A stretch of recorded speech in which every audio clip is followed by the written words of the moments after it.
Welcome to Executive Leaders Radio, your spot in the corner office, the radio show where executives share their secrets to success. Executive Leaders Radio. You're listening to Executive Leaders Radio. This is your host, Herb Cohen, and we have a great lineup of guests for you on the show today, including Derek Lundsten, President and CEO of LifeGuides.com, Valerie Schlitt, CEO of VSA Prospecting, Tom Azelby, Managing Partner of Bandwave Systems, and Craig Smith, Founder and CEO of Trinity. Let's get to know our first guest, Derek Lundsten, President and CEO of LifeGuides.com. Derek, what is LifeGuides.com? What kind of stuff you doing? LifeGuides is a platform for connecting peer-to-peer relationships with the purpose of healing people's life challenges. The idea that everyone goes through challenges, caring for an aging parent, caring for a child, and there's challenges that go along with that. And someone who's been through that experience can then share that wisdom and share that purpose with someone who's experiencing that same thing or something very similar now to help people work through it more effectively, more healthy, and better resourced. How large or how small is this organization? So we've been building the company for the last 3 years. We've raised about $5 million in angel funding. We've got 10 full-time people in Phoenix, Arizona. And we've got a community of about 300 plus life guides that we plan to expand to 1 million people in the next 15 years. So where are you from originally, and how many brothers and sisters, and where are you in the pecking order? Originally, I'm from northern New Jersey. I'm the oldest of 2 biological siblings. My parents remarried, and I have got 5 stepsisters and 1 biological sister. I'm the oldest of the group. So you're the oldest of the group, and was there a lot of fighting and stuff amongst mom and dad and the family when you were a kid? There was a fair amount when I was a kid between my parents. They ultimately divorced when I was in my early 20s. How do you think that shaped you, that kind of debate and argument or whatever when you were a kid? Well, my dad was actually a lawyer, so I actually learned firsthand experience of how to debate and argue in that way. But I also understood the sensitivity around emotions, how people receive emotions. I was very empathic to what they were experiencing in their relationship. Wait a second. Empathic. What do you? I understand you had a previous business success. What was the name of the company, and what was that all about? So that company is called Scrimmage. It's at WeScrimmage or WeScrimmage, and it's about a learning technology platform that helps organizations educate their people using mobile devices. I just recently exited that business after having built it over the last decade. All right. So you used the word empathic, which is like the word intuitive to me. Yes. And I'm trying to figure out how this touchy-feely stuff has anything to do with building one business and exiting it, building this next one. Because I thought business was all strategy and blood and guts and you fire people. What are you talking about empathic? As we talked about before, for me, it's the future of business is all about connecting of people. It's all about human connection. And really, business is a force for change and for what's possible. And ultimately, movement of people as pure resources, as capital, as elements, as cogs in the wheel, to moving to human beings, contributing at a high level, collaborating and creating the future is where I see business moving. And that's what a common theme for both companies and all companies that I've supported have been. So you're able, on one hand, to understand and to hold your own in a debate or a difficult confrontation circumstance. On the other hand, you got that other side to you, which is the empathic, intuitive, touchy-feely thing going on. So you got both sides going for you. Absolutely. Has that helped you in business? Without a doubt. The integration of those have helped me tremendously because the grit and the competitiveness, the old world model of business that's allowed us to build to a certain point was needed. And now we're transforming to what business can be. And that goes back to that deep level of understanding of what's possible and tapping into people's innate gifts, their potential, their talents, and bringing that forward to model a better future. Isn't that what Life Guides is all about?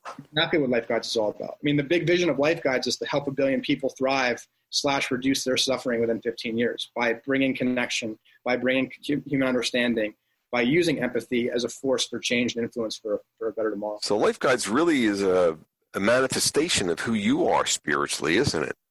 That's a good way of looking at it. That's not just me, though. It's about the community. There's a whole group of people like us that are out there that recognize what's possible and that it's going and been building upon that. What kind of sports did you play as a kid, and what was your favorite sport? So I played all sorts of sports. I played football. I did track. I wrestled. I love playing football. I love the team elements of it. I love the elements of getting in the game. What was your role on the team? I was a running back and I was a lineman. What was the personality trait you brought to that? I brought a lot of heart and a lot of grit to it. Right. I was a small guy. I was around much bigger people, but I was able to hang in there and compete because I wanted to be there and I wanted to get better every day. What's that have to do with your business stuff? It's the same thing for both companies. It's helping people be at their best, helping them unlock their potential, helping them move past their challenges to a greater version, to grow. That's really what the common theme has been in my businesses. And I understand that you also were involved with the trumpet and singing. What was that all about? Yeah, so my natural giftedness more than sports was in music. So I started playing the trumpet at a young age. I started, playing in the band, playing the chorus. I was a soloist. I was all state in these different elements. So I brought that creative, that artistic side that's frankly part of me to, the context of sports, which is what I really loved, and that competition, that team element. And so bringing those things together in the context of relationships, like we said, the intuition and the worldly education that I've developed has been really helpful to integrate all those different lessons. Mm-hmm. All right. And I understand that something happened with a construction worker and your grandmother when you were a kid. What was that all about? Yeah, I shared this story before that, I was walking down to look at this project, and I wanted to understand what was going on. And I told my grandmother, I'll do the talking. And that was something we always laughed about. I was 3 years old. I went up, started asking questions and really looking to understand these people and what they were doing. And that's something that, carried forward, has carried forward in everything that I do, both wanting to build as well as connecting and understanding and really working to help bring people together. So here on one hand, this football thing, this grit, and yet this creative thing with the music and this thing that went on where you were with your grandmother and you went over to construction work and you told your grandmother you were going to do the talking. It seems to me like that's really who you are. You really enjoy and you're comfortable approaching people. You have a competitive spirit, but you got this creative thing going on. Yeah. And really, the thing about serving is really what Life Guides is all about. Am I reading it correctly? I think that's a perfect summation of how I show up in my business and my life, Herb. So thank you for that. So are you married or single? I'm married. We had our 5th wedding anniversary this past Saturday. You're married. Do you have any kids? We've got 2 children. Our daughter is 2.5, and we have a 10-month-old son. What's the similarity between being a daddy and being a CEO? So it's actually, I'm glad you asked that question too, because that's one of the big points right now is that my focus on my family, the creation, the guidance, the support, the love, the discipline, the guidance is all part of the process, right? I mean, parenting really is the personalization of what I've been doing in business. And I actually talk with my wife. In some ways, companies are like children in a different concept, but I have much more love for my children. But the people that are part of these companies, they're all children. We're all part of God's family, frankly. It sounds kind of corny, but it's true. And so I approached it all very similarly, and I frankly hope to be able to pass that lesson along to my kids. You approach all what the same? What do you mean by you approach it all the same? But I approach the people that are under my charge, if you will, with providing them leadership, providing them love, providing them support, providing them opportunities to grow, discipline, lessons, and providing them a path, giving them a future, giving them the ability to create their own stamp and to make the world something of purpose while also giving them the backstop. Are you talking about your kids or your employees now? Both, Herb. Oh, what do you mean? I think of my business as in many ways an extension of my family, right? My teams and the people there and the people that we serve. And ultimately, my kids are just my biological, to your point, manifestation of the future, but they both serve a purpose, and business serves the family and family serves the community. Business serves the community and the community serves the business. And so I thought that the key in business is to go make a lot of money, but it doesn't sound to me like that's the primary or only motivation you've got. So it's actually interesting. So I recently did a kind of an introspective process and journey, and one of the key messages that I received, if you want to call it that, was that I need to release my attachment to money altogether, right? That the idea of money as the outcome, even as a means, was being over amplified, and that truly service and the energetic of providing and giving and using my platform, my ability to help people is the true currency of what I'm here to be doing. And money is actually needs to be even further deprioritized beyond what I've already seen in my own life. So what do you enjoy about entrepreneuring? I love creating. I love bringing ideas to life. I love connecting people who are passionate. I love building things that are of value and of purpose. I love seeing things come forward to help others. I love passing the lessons on to future people, generations that are on their own path, and for us magnifying each other's impact. So when was the last time you picked up a trumpet? Memorial Day weekend. I picked up the trumpet. My dad sent me this video about taps around America, and I picked up my trumpet and I played taps in my backyard in honor of the servicemen and women that give their lives and sacrifice for the life that we live here now. Oh, interesting. What's the website address for this organization known as Life Guides? Lifeguides.com. All right, let me have that one more time. Lifeguides.com. Life, Lifeguides, lifeguides.com. We've been speaking with Derek Lundsten, CEO and president of lifeguides.com here on Executive Leaders Radio. Don't forget to visit our website. It's executiveleadersradio.com to learn more about our executive leaders. And please stick around. We'll be back in a moment, right after this quick break. Don't go away. Recognize your deserving business advisors on our nation's leading Business with Heart radio show, Executive Leaders Radio. Yes, you can recognize your deserving business advisors on our nation's leading Business with Heart radio show, executiveleadersradio.com. Simply visit executiveleadersradio.com, securely enter their info, and we'll reach out to spotlight your deserving business advisors on our nation's leading Business with Heart radio show, executiveleadersradio.com. Don't wait. This radio and online social media and search engine exposure is quite valuable. Yes, this radio and online social media and search engine exposure is quite valuable to your business advisors who deserve to be recognized. Visit executiveleadersradio.com now to nominate your deserving business advisors for free exposure.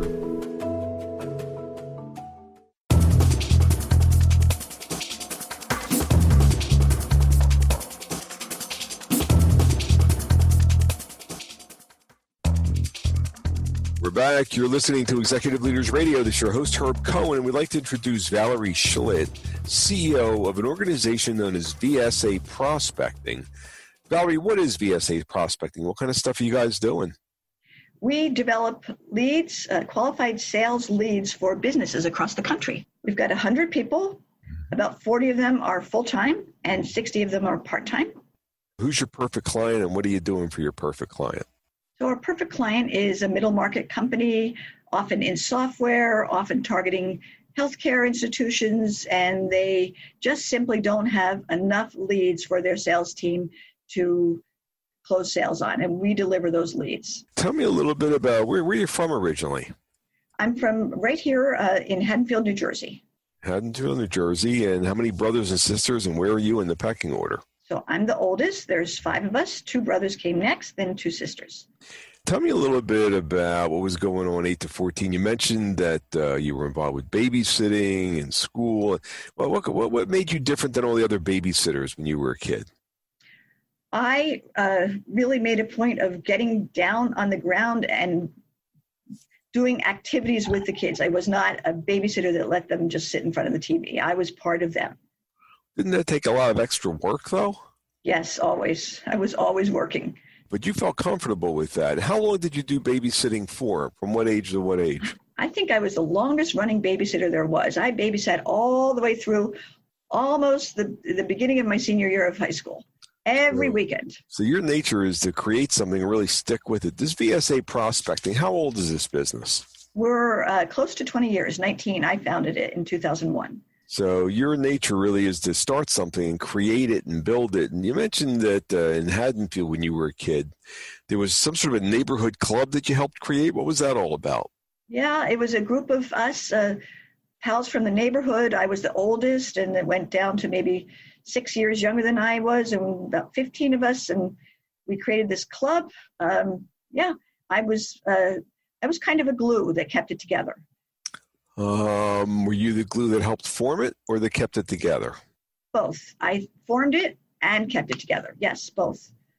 And you mentioned to me earlier when we were talking that you just have this thing in you that drives you. What was that all about? What are you talking about? You know, I've tried to figure this out my whole life, but it's basically having some kind of a vision, a glimpse of what the vision might be in the future, and always trying to go for it. And then once it's achieved, going to the next one. But you never really totally see. I have a feeling of what things might be, and then I keep on going for that. The business model you have is a reasonably unique business model, and it sounds to me like it really serves your clients, the fact that you keep setting the hurdle higher and higher and higher for yourself and to serve your clients. Am I correct about that? Yeah.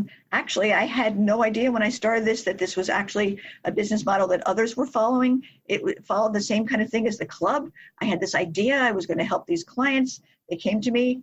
I fulfilled their need.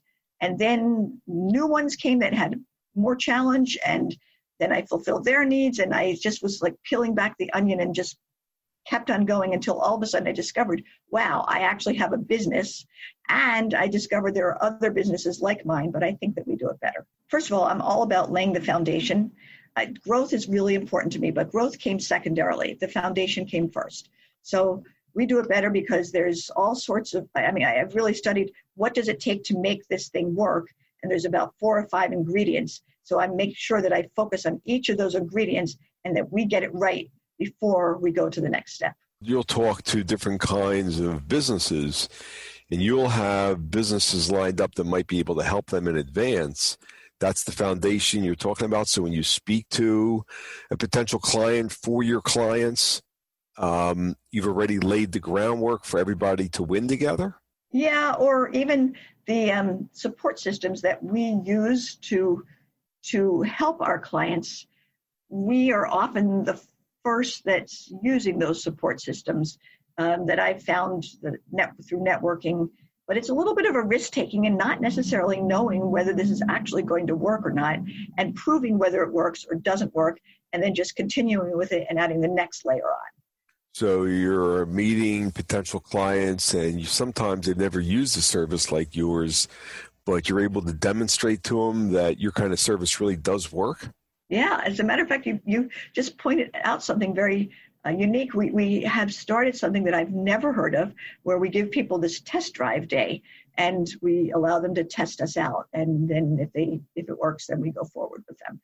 Yes. So your business is 20 years old. Do you have clients that have been with you for a long time?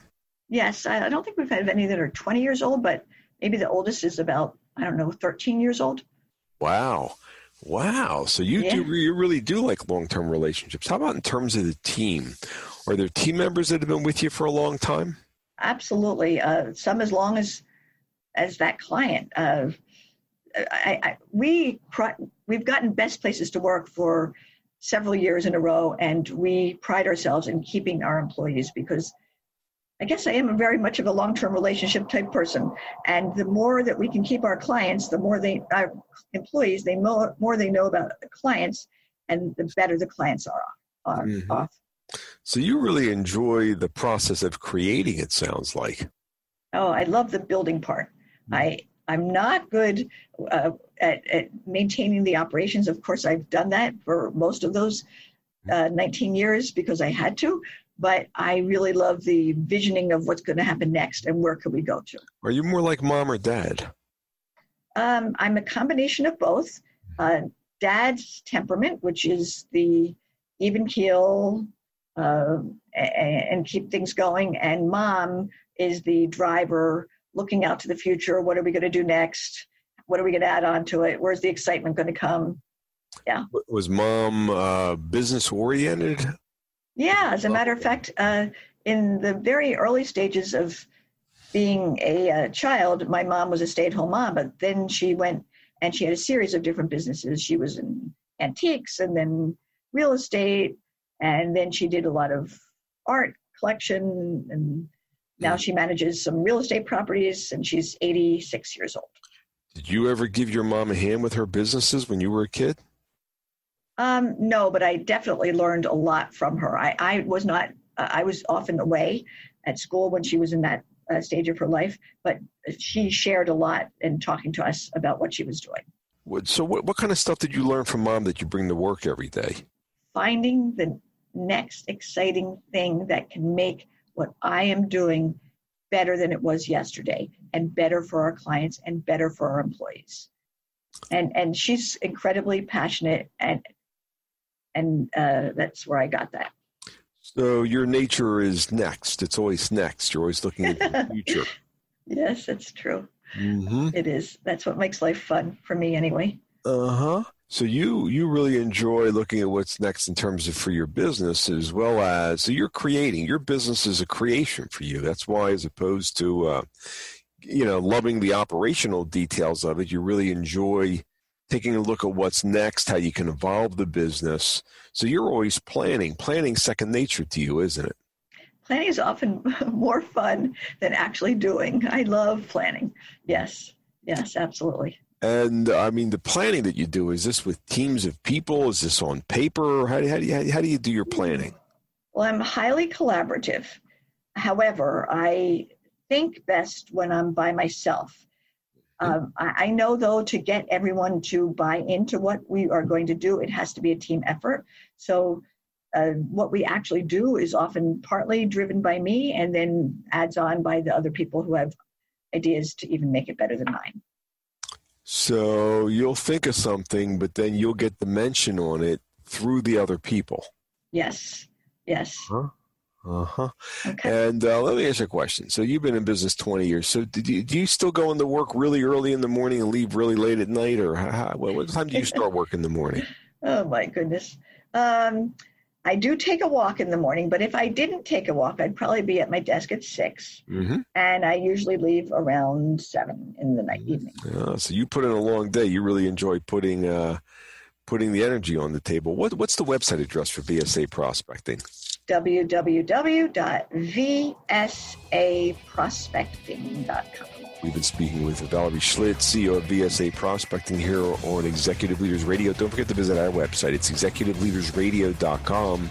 That's executiveleadersradio.com to learn more about our executive leaders.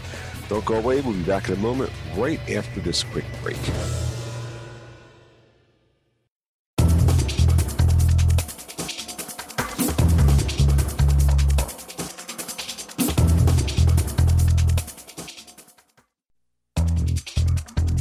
We're back. You're listening to Executive Leaders Radio. This is your host, Herb Cohen, with my guest, Tom Azelby, who's the managing partner of an organization known as Bandwave Systems. Tom, what is Bandwave Systems? What are you guys doing? Herb, we're a broadband aggregator in the telecommunications industry. So we deliver last mile internet connectivity over 100 different carriers to large enterprises with 50 to 1,000 locations. All right, give me that easier to understand. What are you talking about? Sure, we're kind of like a distributor. So you have the Comcast of the world, AT&T, Verizon. There's a lot of carriers out there. There's a lot of different types of internet connectivity. So if you're a large enterprise IT decision maker and you have to build a new wide area network across all your retail stores, distribution, healthcare facilities, if you come to Bandwave, we'll handle all that because we're a wholesaler for all the different carriers throughout North America. So we can deliver that enterprise IT decision maker, one contract, one bill, and one customer support. Wow. Give me an idea. How'd you get a job with this company? Well, I actually founded it with my college roommate back in 2000. So we're in our 20th year today. Wow. And tell me a little bit about where'd you grow up originally? I grew up in North Jersey in Bergen County. How many brothers and sisters, and where are you in the pecking order? I had 2 brothers and 1 sister. I'm the third of 4. Third of 4th. And you told me that when you were a kid that you got a job at Yankee Stadium and you were a vendor there and you worked there for 2 years. Well, what did you do different than all the other vendors at Yankee Stadium, and were you successful? Yeah, well, I think the most important thing you do is you would show up and hope to get called in. They'd call in people based on the size of the crowd. So if you were there standing outside waiting to be called in, as long as you were consistent showing up, they'd recognize you, bring you in, and you could make some money. And so you evidently were pretty persistent in terms of showing up because they got to recognize you. And even after they brought you in, were you successful? Like, how successful were you as opposed to the other kids that were selling stuff in Yankee Stadium? Well, it's all commission-based. So if you had a rack of sodas, the quicker you could sell that rack of soda, run up and down those stairs, unload them as quick as possible, get back to the pickup room, grab another rack, and go out. So there was a lot of hustle involved. And you were successful at that? Yes, I was. What's that hustle? What's that hard work? That implicit hard work have to do with your success here at Bandwave Systems? Well, I mean, that type of job is hard work because you're moving, running, you're dealing with the New York crowd. So when we started Bandwave, we had a new concept, and we had to go out to an industry and convince them. And we're a small operation. Our customers are larger organizations. So we had to convince them that this little specialized company could deliver what they need. So that's the kind of hustle that we had to put behind Bandwave when we started. And it was tough. We've been around 20 years, but we say the first 5 years were tough and the next 2 were worse. It was a long grind, but we've had some really good success for the past 10 years. And tell me a little bit about what kind of sports did you play? I played all different sports as a kid, but I played football. That was something I focused on, and I played through high school, and then I played at a small college. And what was your role on the football team position? I played nose guard. I was an undersized nose guard. Uh-huh. And what was the personality trait that you brought to being an undersized nose guard? I think you have to be tenacious. You gotta really want it because you're going up against bigger guys. You got to be a little bit quicker, try to be a little bit stronger. And I think a lot of entrepreneurs, if they have those characteristics, it's a good foundation. It sounds to me like, there was a similar characteristic you brought to really working hard and hustling as a vendor at Yankee Stadium, and the same tenacious personality trait you brought to being nose guard on the football team. Now, does that tie into who you are nowadays and the reason that this organization known as Bandwave Systems has been successful? Yeah, I would think that you have to be committed, and any entrepreneur knows this. There's dedication to just showing up every day. Sometimes that's the toughest part, especially in the beginning. You got to keep showing up. You got to keep chopping wood, and you got to look for opportunity. And I kind of think that kind of upbringing, working in the South Bronx, New York, playing football, I think those characteristics help you kind of tough it out through the tough times. Mm-hmm. You mentioned that when you were 16-ish, your dad was able to help you get a gig in, I think it was New York, as a stagehand. What were you doing as a stagehand? It was fun in the sense, you're on a television set, a soap opera, you're behind the scenes of a Broadway show, you're knocking down scenery, building it, or working at a show and having certain cues, which could be pulling a curtain or moving scenery at a certain time. But you work with a lot of older people, older guys, and as a young person, you kind of learn how the world works, good and bad. Mm-hmm. So what did you learn from working as a stagehand that's helped you build this very successful Bandwave Systems? Once again, that's paying attention. Don't miss your cue. If you ever miss a cue, you won't be working again. So you got to pay attention. You got to be focused, and you got to keep up with everybody else. Wait, when you say miss a cue, what's that have to do with Bandwave? I understand as a stagehand. What's that have to do with Bandwave Systems with the business? That's a good question. So a client calls and they have a problem. You got to get back to them right away. You're building a sales strategy. You have to be right there to answer the question. You can't miss the opportunity. So I kind of think you always got to stay one step ahead of your customers, your partners, your carriers. So as a stagehand, as a show's going on, you have certain cues. You got to be in a certain spot at a certain time.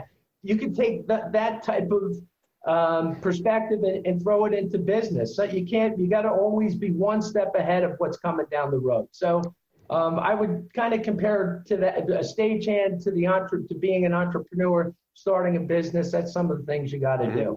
And you mentioned you also worked as a bar back in a bar. And what's a bar back in a bar do? What would you bring to that role? Well, that's just running beer and ice up to the bar and keeping the bartenders happy. So that's something where you just got to kind of dig in and get the job done. But it was fun. Mm-hmm. So of all these jobs you had as a kid, which one did you enjoy the most and why? Yeah, I think I learned the most and enjoyed the most was going to Yankee Stadium because as a kid, it kind of opened your eyes up to the world. The good and bad. It's a big stadium. I had to take public transportation into the South Bronx.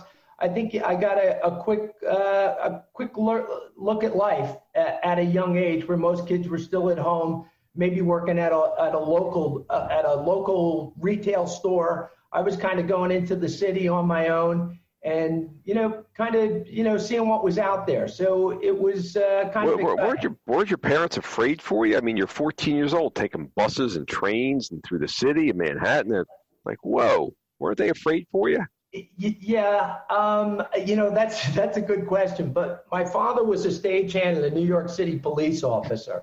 So I think he thought I could handle it, and he allowed me to do it. Mm-hmm. What'd your mother think? I don't think she was crazy about it, but going out to work was a big deal in my family. For all my siblings, we all went to work. Did you want to go to work? Yes, I really enjoyed it. Why was going out to work a big thing in your family? What are you talking about? Was that how was that encouraged, or how'd that happen? That definitely came through my parents, my father especially, based on his upbringing. That he always said you had to be out hustling. You always wanted to be working. And I guess as a kid, you're impressionable to how important that was to him, and you want to make your father happy, and you go out and hustle. And the bigger thing was the more you work, the more you learn. I actually think for entrepreneurs, too, the more jobs you have, and I don't know if the kids of today work as much as we did. I'm sure some are. But I think if you want to be an entrepreneur, I think having a lot of jobs teaches a lot of life skills. So I highly recommend you get your kids out there working. What's the website address for this organization known as Bandwave Systems? It's bandwavesystems.com. How do you spell that? Give me that one more time. Sure. It's BANDWAVE systems.com. We've been talking with Tom Azelby, who's the managing partner and co-founder of Bandwave Systems here on Executive Leaders Radio. Don't forget to visit our website. It's executiveleadersradio.com. That's executiveleadersradio.com. To learn more about our executive leaders, don't go away. We'll be back in a moment right after this break. You now can recognize your deserving business advisors on our nation's leading Business with Heart radio show, executiveleadersradio.com. Yes, you can recognize your deserving business advisors on our nation's leading Business with Heart radio show, executiveleadersradio.com. Simply visit executiveleadersradio.com, securely enter their info, and we'll reach out to spotlight your deserving business advisors on our nation's leading Business with Heart radio show, executiveleadersradio.com. Don't wait. This radio and online social media and search engine exposure is quite valuable to your advisors. Yes, this radio and online social media exposure is free and quite valuable to your business advisors who deserve to be recognized. Visit executiveleadersradio.com now to nominate your deserving business advisors.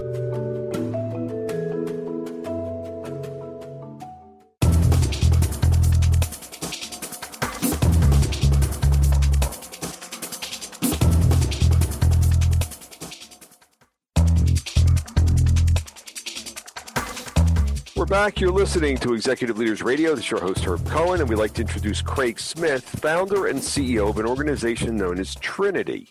Craig, what do you guys do at Trinity? What is Trinity? Hey, Trinity is a company that helps businesses improve their digital sales and performance. We help them drive traffic to their websites and make their experience better so they ultimately can grow and gain more customers from the internet. Mm-hmm.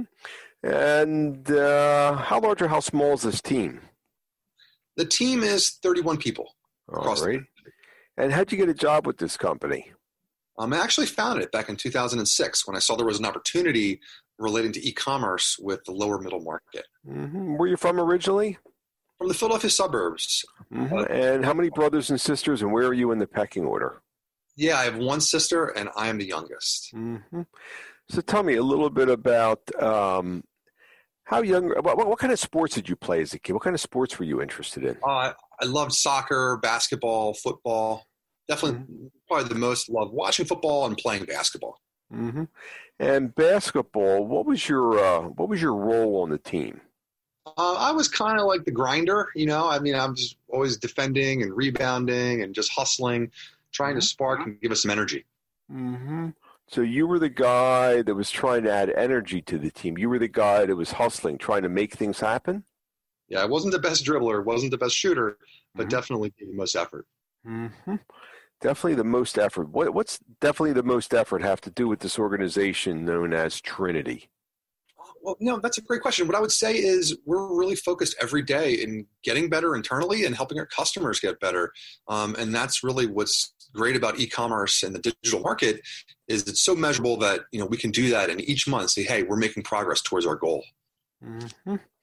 And how young were you when you started money, and what were you doing to make money when you were a kid? So starting to make money, I would say when I was 10 years old, I was buying and selling baseball and football cards at the local conventions. And then from there, I got... All right. Whose idea was it to buy and sell the baseball cards?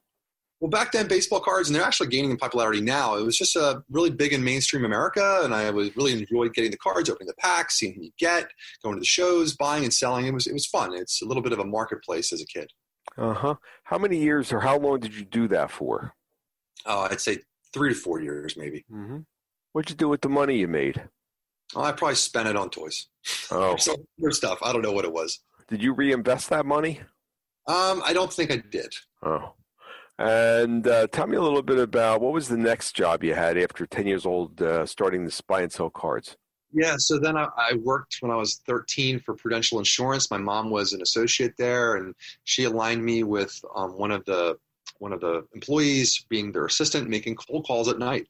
And basically the cold calls were introducing the value prop of Prudential and trying to set meetings. And I would get reimbursed on or get paid on the meetings I scheduled. So it was a good taste of performance-based jobs. And you were 13 when you were doing that, making phone calls at night, talking to adults, huh? Yeah, I had a script, but I would ask questions. Uh-huh.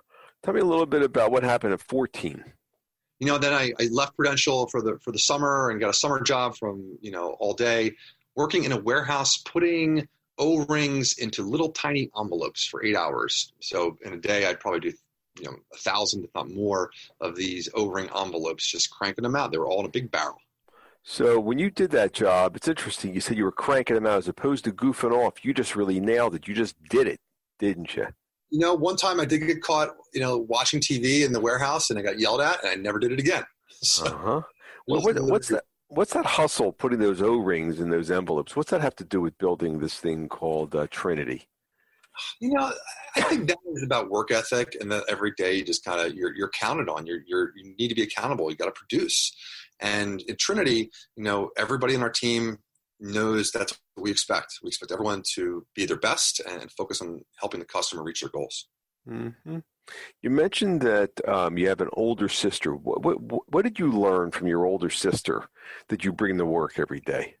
Yeah, what I would say I learned from my older sister is she's really able to keep a level head in stressful situations. And inevitably in business, especially as an entrepreneur, those times are going to come up a lot. And when they do, you can't get too affected emotionally. You got to keep a level head because you're going to make better decisions. What did Mom do for a living? So my mom was a stay-at-home mom. So she worked part-time, as I mentioned before, but mostly a stay-at-home mom, and just was absolutely the best mom anyone could ever ask for. What do you bring from Mom to work every day? With my mom, I would say just a positive attitude and being relatable with people. More than anybody, she is just so good at starting conversation and making people feel at ease. And I think in a sales and marketing role, which is much of my job at Trinity as a leader, it's important to be able to have that ability to just make someone feel at ease and that you actually care and are looking out for a good path forward for them. Mm-hmm. And what did Dad do for a living? My dad was an entrepreneur as a stay-at-home, or I should say work-at-home engineer. So he did engineering for a lot of Philadelphia's companies like Roman Haas and Gilbane, just helping them with engineering needs that they had. So what did you learn from Dad that you're using nowadays to build this organization known as Trinity? Focus. he could sit down in his office with his drawings for hours with a deep level of focus that was all pointed to a final goal, which for him was a deadline. So I learned that ability to focus and just close the door and put on your analyst hat or put on your strategic hat to, So you started this organization, Trinity, how many years ago?